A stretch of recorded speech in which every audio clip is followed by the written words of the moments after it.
대한민국이라는 나라가 하나의 나라로서 세계적으로 작지 않은 나라이고 남북이 분단되어 있고 옆에는 중국과 일본과 러시아 이런 강대국들이 주변에 있는 곳에서 우리 대한민국을 식민지가 아니게 어떤 속국이 아니게 당당한 대한민국으로 지금까지 건국 이후에 64년 동안 세계 경제의 기적을 이룩한 그런 나라로 다시 한 단계 더 도약시켜서 남북이 통일이 되고 또한 동방의 등불로서 중국과 일본과 러시아를 연결하는 그런 중심적인 허브 역할을 하면서도 세계 모든 식민지를 겪었던 나라, 세계 모든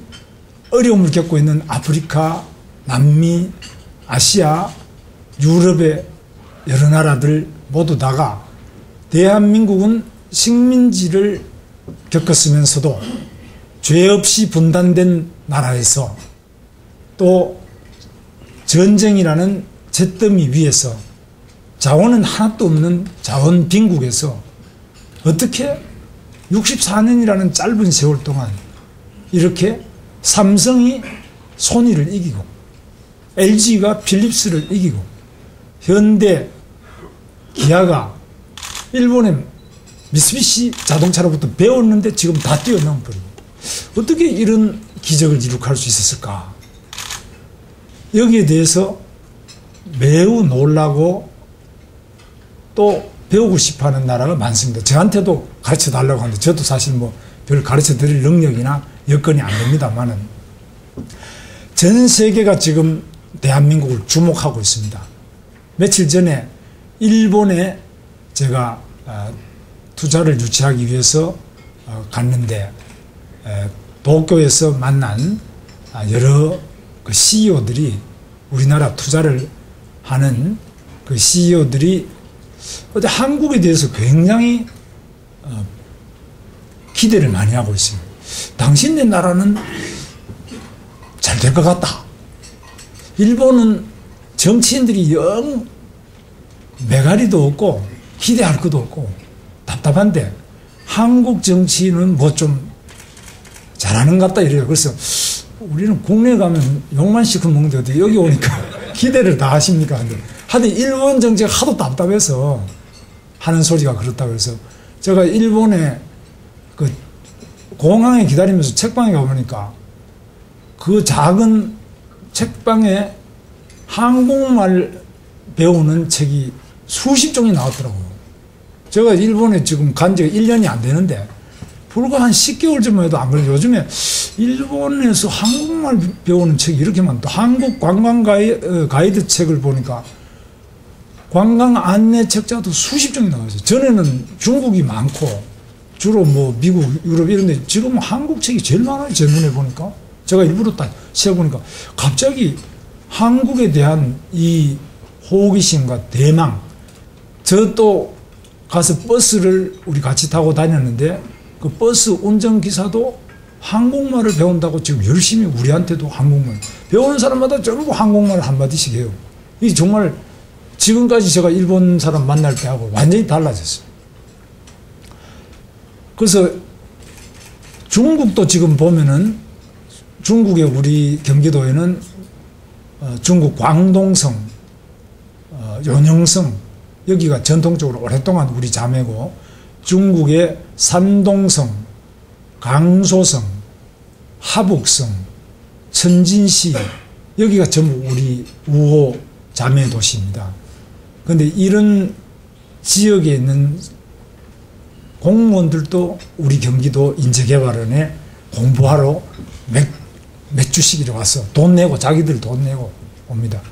그래서 우리 중국에서도 아직까지는 한국 제도나 또 여러 가지 한국의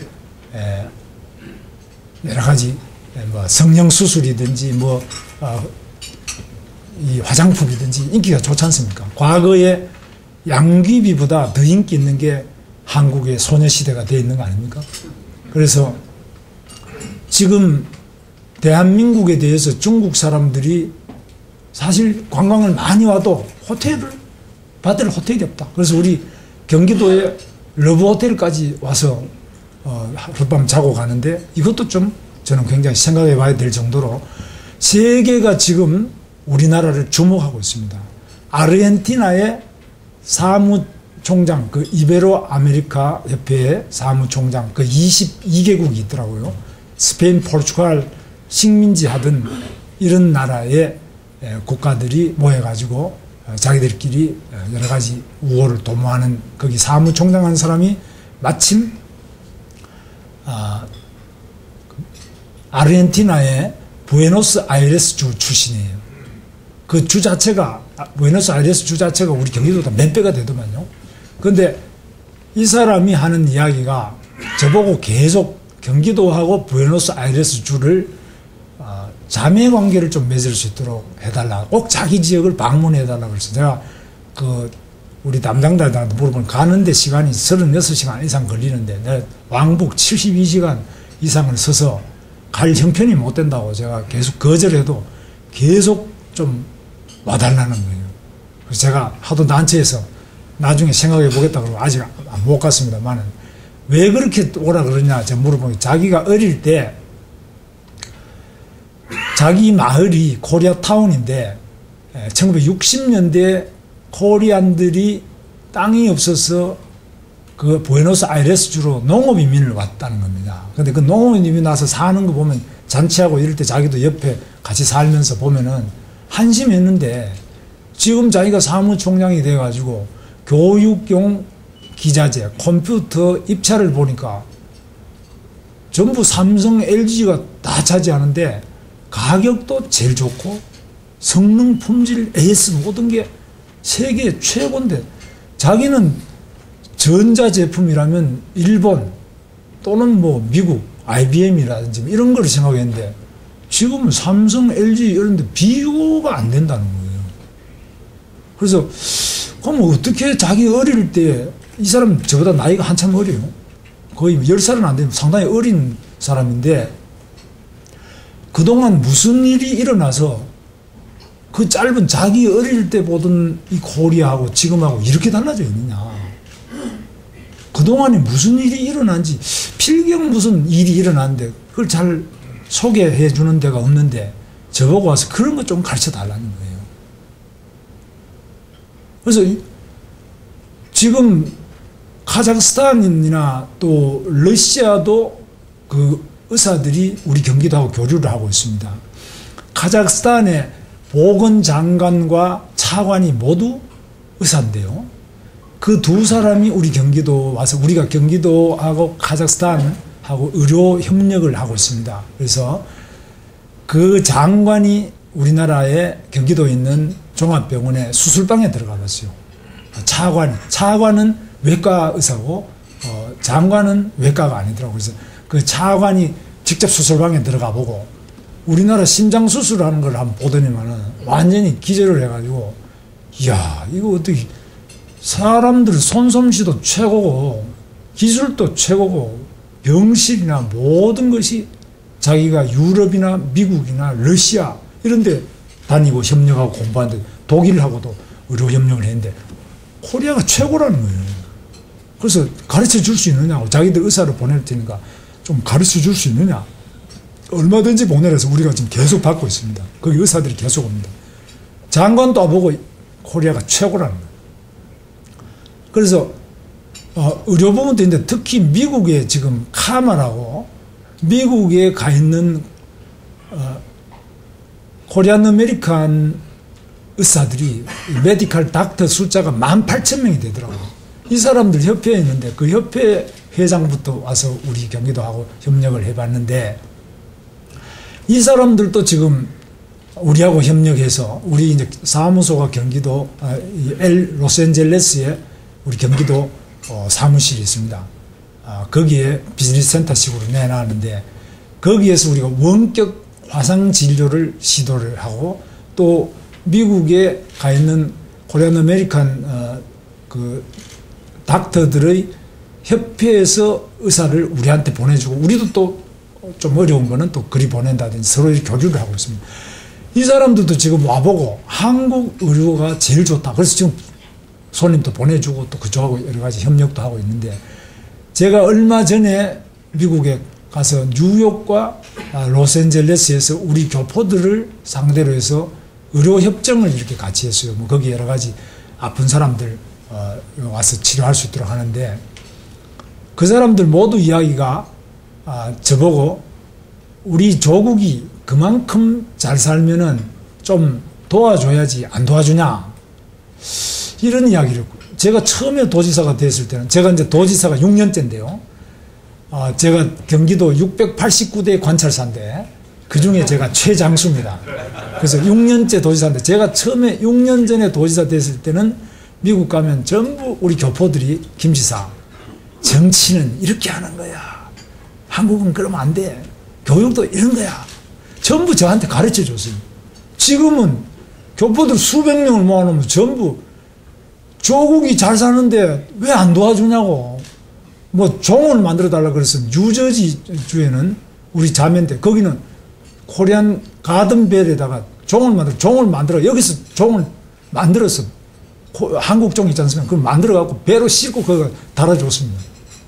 그리고 전부 LA도 그렇고 노인들이 이제 그 의료비도 비싸고, 그러니까 이거 뭐 좀 진료 같은 거 도와달라고 우리가 이제 진료도 도와주고 여러 가지. 지금 우리 코리아가 미국을 도와주는 이런 형편이 와요. 실제로 그렇습니다. 그래서 이 동안에 제가 취임한 6년 동안에도 엄청난 변화가 지금 일어나 있습니다. 세계적 위상은. 그런데 한국은 어떠냐? 우리 대한민국은 지금 보면 자살률이 세계 1위입니다. 우리 경기도에서는 자살 1위가 최전방에 있는 연천군이 1등이었습니다. 제가 받아보니까 쇼크 먹겠더라고요. 연천군은 아시다시피 382북입니다. 원래 북한 지하에 있다가 6.25 때 휴전선이 올라가는 바람에 지금 남쪽에 왔는데, 그 사람들은 인민학교 다니던 사람인데가 아이고 오히려 그때가 그립다. 거기가 연천군이 98%가 군사시설 보호구역이고 군인이 35,000명, 민간이 45,000명인데 민간은 해마다 줄어들고 있습니다. 대포 연습만 하고 탱크, 전 세계 탱크 전용 정거장이 있는 데는 거기 하나밖에 없습니다. 그래서 너무 어렵고 못 살겠다 이렇게 하는데, 노인들이 계속 그 자살률이 1위예요. 그래서 제가 알아보니까 노인들이 자살하는 방법은 농약을 잡숫고 제일 자살을 많이 하고, 자살하는 계기는 본인이 암에 걸렸거나 자식이 이혼을 하거나 사업에 부도나서 도망다니거나 이럴 때는 그만 희망이 없다, 죽자 이러는데, 우리 공무원들은 내가 쭉 조사를 해보면 공무원들은 자살하는 사람이 한 사람도 제가 6년 동안 본 사람이 없어요. 이 공무원은 왜 자살을 안 하냐 보니까 연금이 기가 막히게 나오니까 이 연금이 아까워서도 못 돌아가신 겁니다. 그런데 우리 노인은 어떻게 되냐? 노인은 하위 70% 이렇게 제일 많이 주는 사람이 기초노령연금 92,000원을 주고 있어요. 그 다음에 하위 70% 된 사람이 2만 얼마를 주고 있어요. 그 다음에 30%는 제로예요. 하나도 안 줘요. 그러니까 다 떨어먹고 나면 낙이 없는 거예요. 쓰레기 줍고 뭐 노숙자가 무료 급식 시설에 와서 점심 얻어먹고 이러다가 나중에 자기가 암이 걸렸으면 앞이 창창하잖아요. 그래서 제가 요즘 경로당에 가보면 모두 하는 소리가 우리는 죽지도 안 하고 어떻게 살아야 될지 모르겠다는 거예요. 원래 기대 수명은 뭐 80까지 자기 살 줄 생각도 못 했는데 90이 돼도 안 줍니다. 제가 그저께는 소록도 가서 그 한센인들을 뭐 밥을 못 자고, 한센인들이 손이나 팔이 다 끊어지고 이런 분들이고 눈이 대체로 어두워 있어요. 이 한센 균이 시신경을 먼저 망가뜨리기 때문에 눈이 대체로 안 보이는 분이 많고 청각이 또 다 나빠요. 이 신경을 건드려서. 그리고 손발은 제대로 없지. 이러니까 밥을 먹을 때 밥 먹여드리고 이제 대소변 받아들이는 거 이거를 하면서 1박 2일 있어 봤는데, 여기도 90몇세 되는 분, 저 80세 이하 거의 없어요. 75%가 70세 이상, 75%. 그러니까 병이 걸린 분들도 안 돌아가시고 멀쩡한 분은 더 안 돌아가시고, 이러니까 자기 예상보다 너무 오래 사시니까 이걸 어떡할 길이 없는 겁니다. 그래서 이분들이 정말 하루하루 살기가 당황스러운 거죠. 그래서 여기에 대해서 분명히 대책을 세워야 된다. 이혼율이 세계 2위입니다. 그리고 출산율은 세계 꼴찌입니다. 200등이 안 됩니다. 지금 통계청장님 와 계십니다만. 맞죠? 아니 정말 뭐 출산율 통계는 보니까 오늘 아침에 찾아보니까 또 잘 안 나오더라고요. 그래서 통계청이 좀 늦더라고요. 그래도 작년에는 아마 1.24까지 올라갔다 그러는데 그래도 아마 제가 볼 때는 200등이 안 될 것 같아요. 그래서 이렇게까지 나라는 전 세계가 칭송하고 코리아를 배우고 싶다. 코리아의 64년의 성공과 기적의 역사를 배우고 싶다고 전 세계가 미국, 일본, 중국, 유럽, 아프리카, 아메리카 전부 다 배우고 싶어요. 그런데 우리 국내에서는 젊은이들은 이 더러운 세상 시집장가를 안 가겠다. 왜? 아파트가 없어서, 일자리가 없어서, 애 낳기 싫다. 애 낳아도 기르기가 어렵다. 노인들은 아유 못 살겠다. 세계 제1의 자살률과 제2위의 이혼율과 출산율이 꼴찌인 이 나라에 제가 일본에서 그랬습니다. 당신들, 일본은 1.4더라고요. 출산율이. 당신의 나라가 지금 우리보다 그래도 덜 심각하다. 당신은 1.4냐, 우리는 1.24다. 우리가 지금 노령화도 일본보다 더 빠르게 진행되고 있고 출산율도 더 낮습니다. 지금.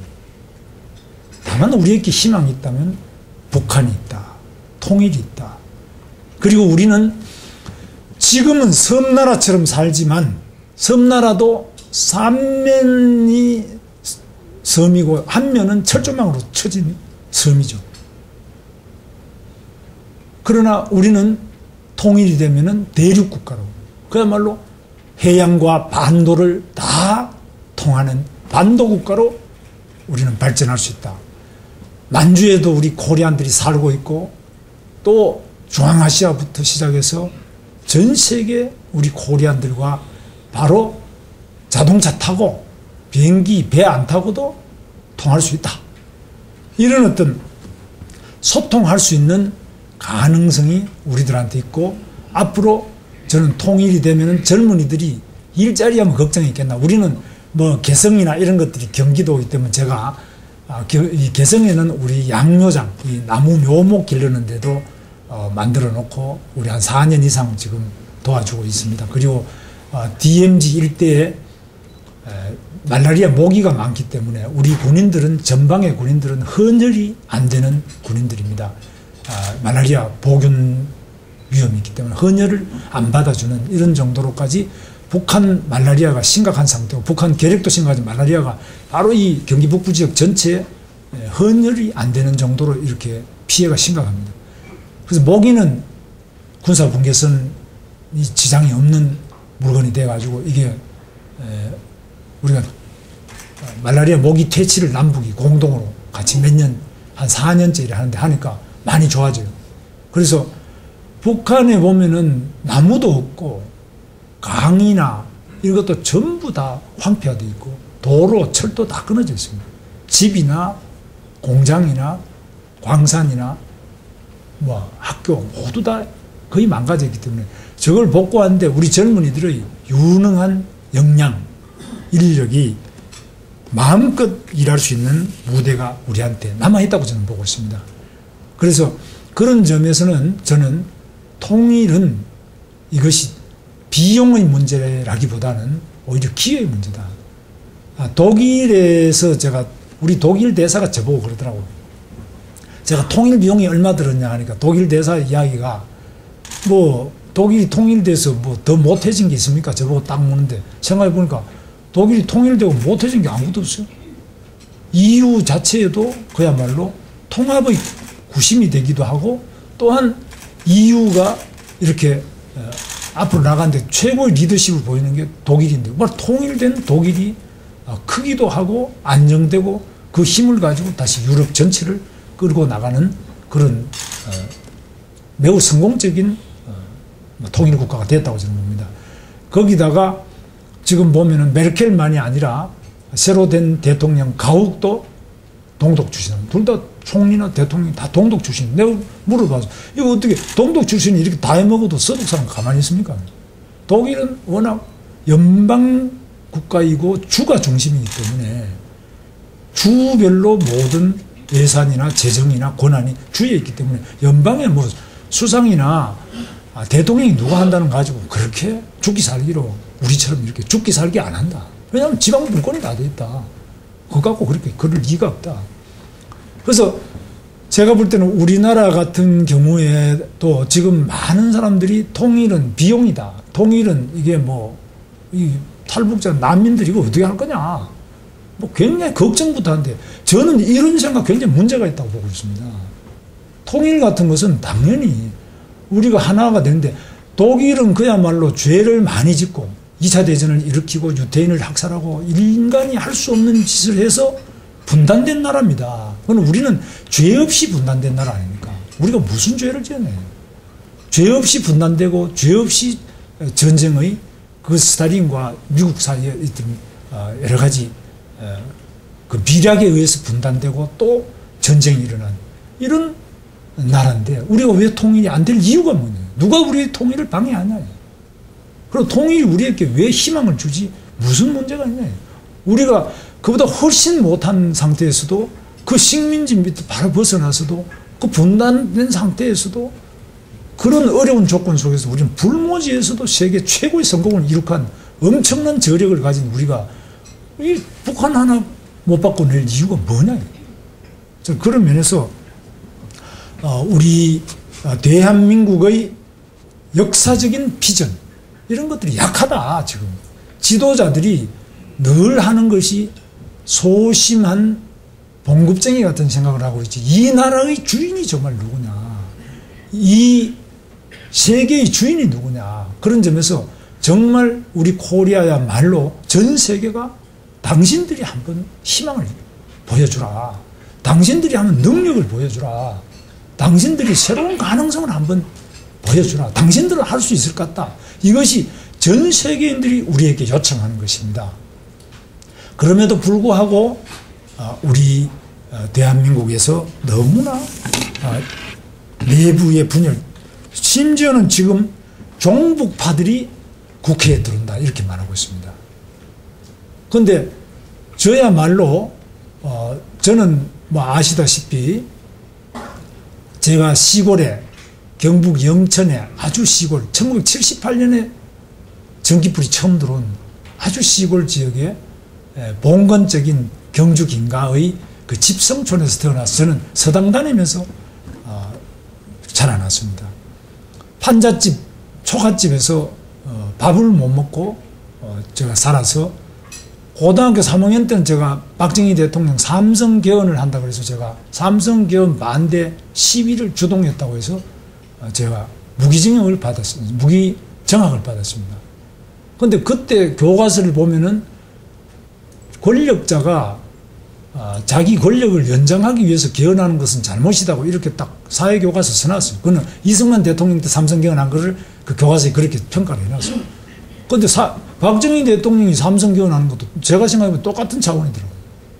그런데 우리 담임 선생님이 불러서 저보고 반성문을 쓰면은 위에다가 한번 이야기해 볼 수 있겠다 이러는데 제가 왜 반성문을 써야 됩니까? 이거는 교과서대로 산 것이 반성문 써야 될 일이라고 저는 생각을 안 하는데요. 이러니까 이 답답한 친구야 내가 니를 봐주려고 하는데 그렇게 말을 안 듣느냐고 선생님이 굉장히 애석해 하면서 저를 결국 무기징역 내려왔다고 나오지 마라 그러더라고요.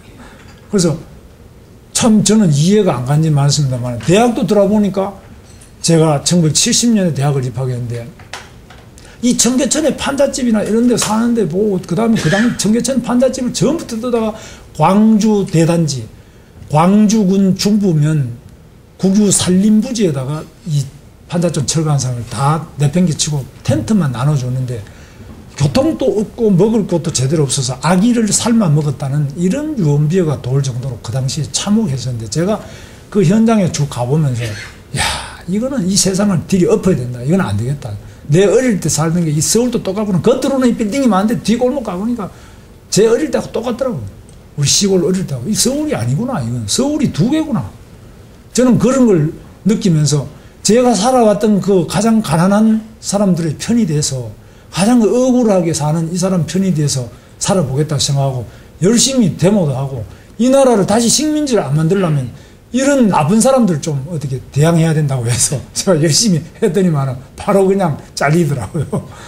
그래서 제가 대학에 2번 재적당하고 당시에 이제 전태일 분신이 제가 1학년 때 일어났는데 청계천 같은데 공장에도 제가 봉제 공장, 염색, 도금, 제지 뭐 온갖 공장에도 제가 7년을 제가 다녔습니다. 노조도 제가 했고요. 감옥을 2번 갔는데 둘 다가 국가보안법이 다 끼어 있습니다. 그리고 폭력에 관한 거, 뭐 집회 시위에 관한 법률, 내란 죄 뭐 이런 것들을 등등을 해가지고 제가 감옥을 2년 6개월 동안 갔다 와서 대학은 25년 만에 제가 졸업을 했습니다. 우리 어머니가 이제 제 민창항에도 수배대에서 돌아가셨는데 어머니가 제 품에서 돌아가실 때 유언이 문수야. 대학 졸업하고 데모 좀 하면 안 되나. 그게 저 어머니 유언이었습니다.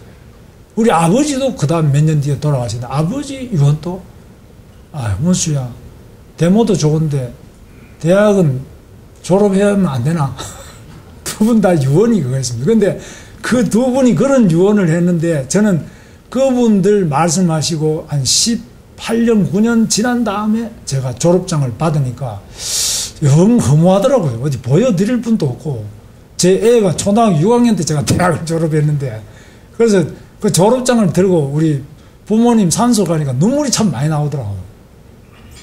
이게 뭐 기뻐해 줄 사람도 없고 뭐 저는 나이가 45살이 되어가면 졸업하니까 뭐 기쁠 것도 없더라고요. 고생만 시큰했지 뭐 별 것도 없어요. 그래서 제가 국회의원도 3번을 부천 소사라는 데 하는데 저 왜 거기 뭐 자갈밭 같은데 그건 새누리당 같은 데가 되는 동네가 아닌데 그건 완전히 부천이라면 그야말로 김대중 대통령 당시에 호남 다음에는 바로 수도권의 호남이 부천인데 왜 거기 가서 국회의원 하냐. 그러다가 지금 박지원 당시에 대변인하고 붙은 거죠. 또 현지 거기 지역구는 박규식이라는 초대 상공부 장관 박재환 씨의 조카되는 그 국회의원 중에 재산 공개를 그때 YS 때 정했는데 재산 공개에서 국회의원 299명 중에 1등 한 사람이 박규식이었는데 돈 제일 많은 사람하고 제일 잘생기고 인기 제일 많은 박지원 씨하고 2명의 현역 국회의원을 상대로 제가 했는데 모두 다가 저보고 3등이라고 그러더라고요. 동네만 가면 당신 3등이야. 알아? 뭐하러 왔어? 이게 제 인사 듣는 내용이었습니다. 근데 제가 열심히 했더니만은 마지막 선거 3일 전에 1등으로 올라서더라고요. 그래서 그 지역에는 또 재선에 성공한 국회의원이 역사상 한 사람도 없었어요. 반드시 다 떨어졌어요. 한 번 되고 다 떨어졌는데. 그래서 저보고 바꾸라 그러더라고요. 당신은 여기서 재선된 사람도 없고 될 리도 없고 이러니까 당시에 허주 김윤환 대표가 대표인데 당신은 정치는 고향에서 해야 재미가 있는 거야. 그 객지에서 뭘 그렇게 고생을 하고 있냐고. 사서 고생할 게 뭐 있냐고. 우리 대구 경북 당신 고향이나 대구에 제가 지역구를 줄 테니까 옮겨라. 우리 집 사람한테 저녁에 와서 이야기를 했어요. 우리 집 사람은 전라도 순천 여자입니다. 그 좀 고향에 가서 우리 당대표가 국회의원 하라고 특별히 배려를 해주는데 어떻게 생각하냐 이러니까 당신이 남자 맞아 이러더라고요. 저보고. 아니 이 지역구에서 당신 가던 사람을 당신이 뭘 가졌다고 여기에서 당선시켜줬겠네. 당선시켜주면 나 같으면 평생 죽도록 이 일을 해도 은혜를 갚을까 말까 하는데 되자마자 그런 아주 야근 생각을 하고 있냐고 저보고 굉장히 뭐라 그래서 제가 좀 솔직히 남자로서 얼굴이 화끈거려서 다시는 그 이야기 못하고 열심히 했더니만 두 번째는 제가 이 전라도 경상도 빼고는 이 중부권 전체에서 최고 득표율로 제가 당선됐어요. 그래서 역사적 기록도 깨고 최고 기록을 세웠습니다. 거기서 3번 국회의원하고 도지사를 나오려니까 저보고 하는 소리가 당신은 말투가 그래가지고 경북지사로 가라고 그러더라고요. 경기지사는 당신 말 갖고는 안 된다고. 제 친구들도 전부 그래요. 경상도 출신의 제 친구도 다 그래요. 말부터 고쳐라고. 그래서 한 달 동안 제가 공부를 좀 했습니다. 근데 이게 잘 안 되더라고요. 그래서 이게 지금 40년 살아도 이거 안 되는데 이게 지금 한 달 배워가 되겠냐고. 포기라고 했는데 마침 또 당선이 되더라고. 두 번째 도지사를 출마했을 때는 야권 통합을 해서 유시민 후보가 나왔는데 다들 뭐 되겠냐 이런데 저는 생각에 내가 열심히 했는데 뭐 안 될 게 뭐냐 했는데 또 되더라고요. 그래서 지금 이까지 왔는데 지금 저보고 당신이 대통령 나오는데 뭐 계란으로 바위 치기 아니냐 이런데 나는 늘 계란으로 바위를 쳐서 바위를 깨뜨린 사람이다. 내 인생 자체가 난 그래 살아왔다. 내가 잃어버릴 게 뭐고 두려울 게 뭐가 있느냐. 내가 할 일은 명백하다. 지금 온 국민들이 모두 다 저보고 이 숫골이라 그래요. 저보고요. 왜? 대한민국의 성공을 이야기하면 숫골이 돼요. 삼성, LG와 현대를 이야기하지 말라는 걸 강연 가서 그 이야기하면 당신은 재벌의 앞잡이가 된다는 거예요. 많은 언론이 저보고 묻습니다. 당신은 친삼성이냐? 그래서 제가 그렇다. 우리 삼성이 수원에도 있고 동탄에도 있고 용인에도 있고 평택에 또 지으려고 하는데 전 세계 모든 나라 중에 삼성 공장이 우리처럼 많은 데가 하나도 없다. 우리가 최고 많은 데다. 내가 삼성을 해야지. 내가 외국 나가서 투자 유치한다고 돌아다니는 그 회사를 지금까지 6년 한 거 다 합쳐도 삼성 하나보다도 작다. 당신은 친 LG자. 그래 맞다. 나 친 LG다. 파주부터 시작해서 지금 평택부터 전부 LG고 LG가 또 확장을 지금 하고 있습니다. 내가 LG를 친해야지. 안 친할 이유가 뭐 있느냐. 당신 친현대기아냐. 맞다. 현대기아 공장부터 자동차 연구소부터 세계 최대 연구소부터 경기도 다 있는데 내가 이거 친 안 하면 어떻게 하냐. 그러나 나는 친중소기업이고 나는 내 인생에서 7년을 공장 생활한 친노동조합이고 친노동자다. 나는 친서민이다. 나는 친재벌이면서 친노조다. 민주노총도 내가 창립하는데 제가 사실 민주노총이나 정교조의 창립의 그 모태 중에 한 사람입니다. 제가 이런 사람입니다. 그래서 그럼 당신은 그럼 이념 노선이 뭐 우냐 좌냐 뭐냐 극우적인 발언도 나오고 이승만 대통령을 광화문에 세우자고 한 사람이 당신 아니냐. 4월 혁명 기념사업에서도 김문수 네가 그런 소리를 할 수 있냐. 이승만 동상을 어떻게 여기 세우냐. 끌어내려야 돼. 신동찬을 파네. 박정희 동상도 세우자. 당신이 박정희한테 얼마나 막 두들겨 맞고 잘려나고 구고생한 사람이 미쳤냐. 저는 아니 대한민국이 지금 광화문이 대한민국의 상징거리냐. 이게 광화문이 무슨 조선 왕조의 상징거리냐. 나는 지금 이 시대에 이 광화문은 대한민국의 상징거리라고 생각한다. 왜 이순신과 세종대왕의 동상은 세워도 되고 이승만, 박정희는 세우면 안 되느냐. 이유가 뭐냐. 나는 역대 대통령, 노무현 대통령까지 역대 대통령의 모든 대한민국 역대 대통령 기념관 만들고 전 세계인들이 한국을 찾아서 방문하고 싶어 하는 것이 첫째는 삼성공장, 현대기아, LG공장 가보고 싶어요. 어떻게 성공하게 됐는지 다 알고 싶어요. 또 대한민국이 어떻게 성공했냐. 새마을을 배우고 싶어 하는데 새마을 분당에 가면 새마을 연수원이 있습니다. 아무것도 배울 게 없어요. 건물도 낡았어. 이 롯데호텔보다도 못해. 가르쳐 줄 것도 없어. 교재도 선생도 마땅한 게 없어요.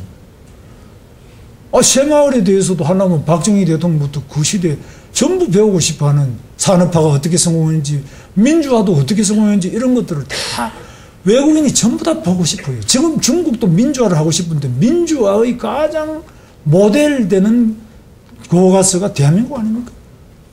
북한도 지금 민주화하고 싶은 사람, 태국에 버마에 모든 민주화하고 싶은 나라 민주화의 교과서가 대한민국 아닙니까? 아시아에서 민주화가 이렇게 성공한 나라고 전 세계 식민지를 겪고 이렇게 민주화에 성공한 나라가 어디 있습니까? 인도보다 다 성공했지 않습니까? 산업혁명에 이렇게 성공한 나라가 어디 있습니까? 기술부터 교육부터 모든 걸 다 성공했는데 이 가장 성공한 것을 가장 저주하고 증오하고 이 더러운 세상 못 살겠다. 여기 이 나라에는 희망이 없다. 이 나라의 이 성공의 역대 대통령이 저는 한류의 최고 스타로 생각합니다. 배용준이를 배우고 싶어하는 사람보다 이승만을 배우고 박정희를 배우고 그들이 어떻게 이 공산주의가 득실한 중국과 소련에 붙어있는 이 작은 땅덩어리 북한까지 공산주의가 다 돼 있는데 일본에도 당시에 좌익 공산당이 다 있는데 이 한반도의 끄트머리 이 작은 땅에 왜 공산주의는 안 된다고 반공을 이야기하면서 자유민주주의 헌법, 우리나라 헌법이 기본권이 얼마나 잘 돼 있으면 왜 헌법 고시자인지 저는 모르겠는데 우리나라 헌법이 얼마나 잘 돼 있습니까? 이렇게 위대한 나라의 헌법을 만들고 나라의 기초를 세우고 전쟁에 소련군부터 스탈린부터 중공군부터 다 쳐들어오는데 준비 안 된 이 나라를 지켜내고 한미 동맹을 맺어가지고 이승만 라인을 꺼서 독도까지 다 지켜내는 이 대통령의 물론 4.19도 잘못했지. 이분이 삼성기원도 잘못하고 4.19도 잘못하고 3.15 부정선거 다 잘못했지. 4.19 때도 보니 내가 찾아보니까 186명의 애들을 제 앞에서 죽였더라고. 잘못된 거죠. 비판해야죠. 그러나 잘한 것은 잘했다고 하고 못한 건 못한다고 해야 돼. 저는 박정희 대통령 돌아가시고 난 다음에 저는 너무너무 기뻤어요. 그때 제가 개봉동에 있는 도르코 노조 위원장을 하고 아침에 출근하는데 동대문에서 제가 출퇴근했는데 전철을 타려고 하는데 그때 막 호해가 뿌려져 있는데 박정희 대통령 서거 이런데 저는 너무 기쁘더라고요. 이제 우리 친구들 서대문 구치소에 있는 친구 다 풀려나고 나도 이제 고생 끝이다. 이제 뭐 민주화가 되면은 나도 이제 편안하게 좀 살다가 죽어야지. 이 생각이 딱 하니까 기분이 좋더라고요. 그랬는데 네가 그 동상을 세우자고 기념관을 만들자고. 근데 실제로 저는 그때 고속도로 하는 것도 그때 제가 대학 1학년 때 고속도로 반대 얼마나 했습니까? 야당도 반대, 학생도 반대, 교수도 다 반대했잖아요. 국도도 차가운데 무슨 고속도로가 필요하냐. 근데 지금 고속도로 전국에 30개가 넘는데 우리 경기 북부 지역에 고속도로 좀 뚫어달라고 제가 아주 애걸복걸 지금 하고 있습니다. 국토부 장관한테. 그때 지금 현대자동차만이 아니라 그때 마이카를 1971년에 대통령이 이야기했을 때 다 반대했죠. 저도 반대했습니다. 왜? 그게 대중경제론 아니에요? 박인치 교수 쓴 거. 바로 대한민국을 산업화하는 방식은 내포적 산업화, 경공업과 농업 위주로 해서 국내에 있는 자원과 기술을 바탕으로 해서 착실하게 올라가야지. 갑자기 중화공업화라는 것은 첫째, 자본이 없기 때문에 외채를 많이 들여서 외채 때문에 종속, 자본이 없다. 기술이 없어, 기술 종속. 시장이 없다. 자동차 만들어서 팔 데가 어디 있냐. 한국 자동차 누가 사주냐. 국내 시장은 좁잖냐. 시장 종속. 고로 국가 종속. 종속 국가의 길로 간다. 이거 아닙니까? 당시 이거 반대한 지식인이, 물론 우리 김용석 원장님 정도나, 누가 반대한 사람 몇 명 되는지, 좌승 위원장은 몇 분 빼고는 나는 거의 그쪽 줄에 많이 썼을 것 같은데. 근데 저도 전부 제 주변 교수님들 다 그쪽 줄에 서 있었어요. 저도 거기 서서 반대를 많이 했는데 지금 보면은 제가 일본도 가보니까 일본의 미쓰비시 자동차가 완전히 죽을 쏘고 있죠. 현대 기아 자동차 너무 잘 나가잖아요. 제가 미국의 디트로이트를 얼마 전에 갔는데 디트로이트가 미시간주 아닙니까? 미시간 주지사가 보고 제가 딱 그랬어요. 우리 뭐 자동차 부품, 자동차 그 뒷바퀴에 엑셀, 톡, 파워 측정기를 우리가 이제 중소기업 제품 그 수출하러 납품하러 갔는데 주지사도 나왔다. 미시간 주지사가. 이 사람이 기업인 출신인데 작년 초에 당선되죠. 주지사 보고 제가 그랬습니다. 미국이 그때 미국 자동차 GM 크라이슬러가 다 보도 나가지고 정부 지원받고 뭐 이래가지고 겨우 살아난 거 아닙니까? 봉급을 디트로이트 GM 자동차는 43%인가 봉급 삭감을 했더라고요. 각종 베리핏까지 합쳐서. 그래서 미시간주가 미국에서 50개 중에 인구가 줄어드는 유일한 주라 그러더라고요. 제가 그랬습니다. 미국의 미시간을 살리려면 한국 자동차하고 손잡는 것밖에 더 있겠냐. 자기가 그렇습니까? 하면 이러더니만 몇 달 뒤에 와서 저보고 경기도하고 협약을 체결하고 일부러 왔어요. 그래서 체결했어요. 그래서 내가 제안한 사람 중에 당신이 제일 빨리 와서 협약 체결하자고 그런 사람이 왜 왔느냐. 나 보내놓고 가만히 생각해보니까 아무리 생각해도 제 말이 맞는 것 같더라는 거죠. 정말 한국의 희망이다. 현대 기아 자동차가 미국에서 잘 나갔잖아요. 그러니까 이 어떻게 불모의 나라에서 자전거도 못 만드는 나라가 이렇게 자동차를 이 짧은 시간에 이렇게 만들고 기술도 얼마나 좋아졌습니까? 여기에 무슨 비밀이 있다는 거예요. 살아날 길이 여기에 뭐 있는 것 같다. 뭔지는 모르지만 그 사람 기업이니까 금방 답이 이거다. 뭐 이론은 잘 안 접해보지만. 그래서 저는 세계의 어떤 나라도 당시에 1971년 마이카를 외쳤을 때가 영국의 롤스로이스가 부도나서 넘어진 회사가 넘어간 그 해 아닙니까? 롤스로이스 같은 명품 차도 다 자빠지는데 박정희가 유신 독재하려고 말이야. 그때는 이제 우리 대만식 총통 국가를 한다 이렇게 이제 다 우리 야당부터 다 저희들 학원가에 알려져 있었죠.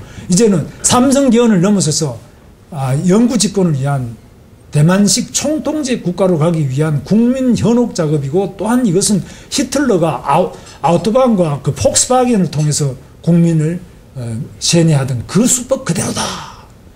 저도 들어보면 그럴듯하더라고요. 근데 지금 어떻게 됐습니까? 경기도의 일자리 거의 다가 자동차에서 나와요. 제가 참 할 말이 별로 없어요. 지금 또 전 세계 어떤 나라도 후진국이 자동차에서 성공한 나라가 하나도 없습니다. 어디 있습니까? 그리고 선진국 중에 자동차 국가인 미국의 GM 크라이슬러도 휘청거리지 않습니까? 다 자빠졌는데 우리는 승승장구하죠. 우리는 했지 않습니까? 뿐만 아니라 김연아가 어떻게, 여기 김연아가 어떻게 피겨스케이팅, 김연아가 군포 수리고등학교 출신인 거 아시죠? 우리 군포에서 초등학교부터 다 군포에서 다녀요. 근데 군포시는 피겨스케이트장은 고사하고 스케이트장 자체가 군포는 없어요. 근데 어떻게 스케이트장도 없고 선생도 없는 데서 어떻게 세계 밴쿠버 올림픽에 금메달을 어떻게 땄냐? 이것이 코리아의 딸이고 그 엄마다. 장미란이도 세계 신기록을 4개 세웠는데, 저는 어릴 때 여자 역도 선수는 소련 여자만 하는 줄 알았어요. 근데 우리 딸이고만 3개. 이 장미란이도 지금 고양시청 소속의 선수예요. 근데 여기는 원주 출신이에요. 원주에서 다 크는 사람 우리가 스카우트 했습니다. 경기도는 세계 선인장 수출의 80%를 우리가 수출하고 있어요. 그래서 외국 사람 저보고 경기도는 사막이 몇 평입니까? 무슨 사막은 한 평도 없습니다. 뭐 어떻게 된 셈이냐. 우리는 온실 속에서 수경 재배를 합니다. 선인장을. 우리 경기도 선인장 연구소가 있는데, 도립 선인장 연구소, 여기서 6종 연구를 해가지고 가장 아름다운 빨간 코 노란 코를 달 능력이 있고, 이 접을 붙입니다. 접 붙이는데 가장 섞지 않는 접 붙이는 기술을 우리 갖고 있고, 수경재배라면 뿌리가 달렸어요. 그리고 가격이 싸고, 수경재배, 온실재배이기 때문에 온도, 습도, 양분, 일조량 모두를 컴퓨터로 자동 조절해요. 인건비가 거의 안 들어요. 그냥 놔놓으면 자동으로 딱 햇빛 채광하는 거 열어줬다가 닫아줬다가 물 뿌려줬다가 습도만 다 합니다. IT 기술로 농업을 IT화시켜서 전 세계 80%지만 선인장 한 그루가 $1 이내에 수출하는데, 네덜란드부터 다 우리 선인장이 나가는데 100%를 할 수 있지만 농민들이 막 귀찮다고 80%밖에 안 해서 그렇지. 실제로 농업도 지금 경쟁력이 얼마든지 있습니다. 농업이 누가 망한다고 합니까? 그래서 저는 우리 대한민국에 제가 대통령 나온다고 하니까 당신 왜 나왔냐 했는데, 첫째, 저는 지금 국민들이 절망하고 있는 이 대한민국에 절망하는 사람들의 그 절망의 현장과 그들이 어떻게 하면 희망을 가지고 살아날지 알 수 있는 사람은 제가 제일 낫다고 저는 생각합니다. 민생이라고 한다면 어떤 지지율이 높은 후보들이 뭐 장갑 끼고 시장에 돌아다니는데, 시장에 악수 몇 번 하고 손 흔든다고 민생을 압니까? 그래도 제가 민생을 알지 않겠습니까? 민생이라면. 두 번째로, 대한민국이 지금 제 생각할 때는 그야말로 64년 동안 했던 것을 앞으로 한 20년만 제대로 하면은 세계 10대 선진 강대국으로 올라설 수 있다고 저는 생각합니다. 조금만 더 목표를 확실히 해서 국민적 합의를 가지고 여야 간에 통합을 시키고 도사 간에 합의를 해서, 그리고 동서 간에 화합하고 남북 간에 통일을 해나갈 수 있는 이 통합과 통일과 그리고 미래의 비전을 가지고 있는 사람이 누구냐. 흔들리지 않고 많은 반대를 무릅쓰고 흔들리지 않고 일관되게 국민을 하나로 모아서 한 방향으로 같이 나갈 수 있는 리더십이 누구냐. 분명한 미래에 대한 비전과 과거에 대한 모든 성찰을 통해서 확고한 비전을 가지고 일관되게 종북파가 뭐라 그러든 북한이 미사일을 쏘든 한 길로 꿋꿋하게 나라를 지키고 국가를 선진 통일 강대국으로 해서 그야말로 북한의 주민들이 절망하고 있는 주민들에게 희망을 주고 굶주린 주민들한테 먹을 것을 주고 자유를 줄 수 있는, 그리고 그 가치를 확실히 알고, 또한 중국에도 지금 저러고 있지만 중국이 아직 민주주의도 제대로 안 됐지 않습니까? 중국의 민주주의의 그 길을 이야기해 줄 수 있고, 또 중국이 어떻게 글로벌 리더로서 더 원숙한 그리고 존경받는 글로벌 리딩 국가로 성장해 나갈 수 있는데 누가 더 협력할 수 있겠느냐, 누가 그 방향을 가질 수 있겠느냐. 그래서 그런 점에서 북한의 인권과 북한의 민주화와 중국의 진정한 민주화와 글로벌 리더십을 형성해 나갈 수 있는데 전 세계 대한민국의 역할을 기대하고 있습니다. 누가 이 대한민국을 위대한 나라로 만들 수 있느냐. 물질과 기술의 성공뿐만 아니라 정신적으로도 우리는 64년 동안 위대한 가치를, 위대한 정신을 우리는 축적하고 단련해 왔습니다. 이것을 저는 할 수 있다고 생각했기 때문에 지지율이 낮지 않느냐. 지지율은 저는 국민들이 높을 수도 있고 낮을 수도 있다. 그래서 제 나름대로 생각은 감히 대한민국에 절망하는 젊은이들과 그리고 노인들, 시집 안 가려고 하는 여성들과 또 아이를 낳지 않고자 하는 가정에, 왜 아이를 낳지 않으려고 하면은 일과 가정이 양립할 수 있도록 보육시설도 늘리고, 근무시간도, 저는 경기도 공무원들은, 여성 공무원들은 아이만 낳고 오면은 무조건 가점 3점, 둘 낳으면 6점, 군에 3년 갔다 와도 0점, 이래도 안 나올래. 이제 막 낳습니다. 그리고 군에 애 낳고 오는 여성은 무조건 자기가 원하는 보직 최우선 순위 1번으로 어디든지 자기 근무하고 싶으면 다 근무하고, 근무도 무조건 유연근무로 해서 근무 시간 8시간 필요 없이 자기 필요한 시간에 업무만 하면 됩니다. 뭐 유연근무에 선택적인 우선권을 주고, 가점 주고, 승진 빠르고, 뭐 수당도 더 줍니다. 왜? 이래도 안 나올래. 우리는 경기도는 365일 24시간, 하이닉스가 365일 24시간 3교대 작업합니다. 제가 알아봤습니다. 거기에 7,000명 이상 있는 여성이 있는데 시집 장가 가서 애 낳기가 부담스럽다. 그래? 그러면 우리가 도립, 시립으로 365일 24시간짜리 어린이집을 제가 만들었어요. 기업은 안 하려고 하지. 부담스럽다. 그러니까 자고 야간 근무 들어가는 엄마가 맡기고, 나와서 찾아가는 게 아니라 나와서 잠 다 자고 자기 할 일 보고, 그 다음에 필요한 시간에 애하고 놀고. 그러니까 365일 24시간 돌아가는 어린이집을 하니까 처음에는 원장들이 아유 힘들어 못 살겠다. 그래서 원장한테 아파트도 주고 다 줘도 힘들어서 생체 리듬이 안 맞다고 원장 선생이 다 잡히는, 엄마들은 좋다고 하는데, 그래서 원장들 봉급을 더 줬어요. 지금은 이제 정착이 됐습니다. 원장도 선생도 모두 엄마를 위해서 엄마에게 맞춤형 어린이집을 해야 된다. 그래서 만약 거기서 아이가 상하면 우리는 도와 시가 보험을 들여가지고 1억이고 2억이고 애가 다치면 다 보상해줘. 우리 공무원이 보증을 해줘서 마음 놓고 맡기라. 마음 놓고 놔라. 저는 이것을 병원에도 3교대 작업합니다. 경찰도 3교대, 소방관도 3교대. 그리고 3교대 작업하는 직장마다 최우선적으로 국공립 365일 24시간 어머니에게 맞춤형, 어머니가 필요하면 안 찾아가도 되고, 찾아가려면 늘 찾아가도 되고, 완전한 유연 보육제로 다 바꾸고 있습니다. 할 수 있습니다. 엄마에게 좀 더, 뭐, 민간기업은 모르지만 공무원들은 완전히 자유롭게 근무 시간을 일, 가정 양립이 가능하도록 해드립니다.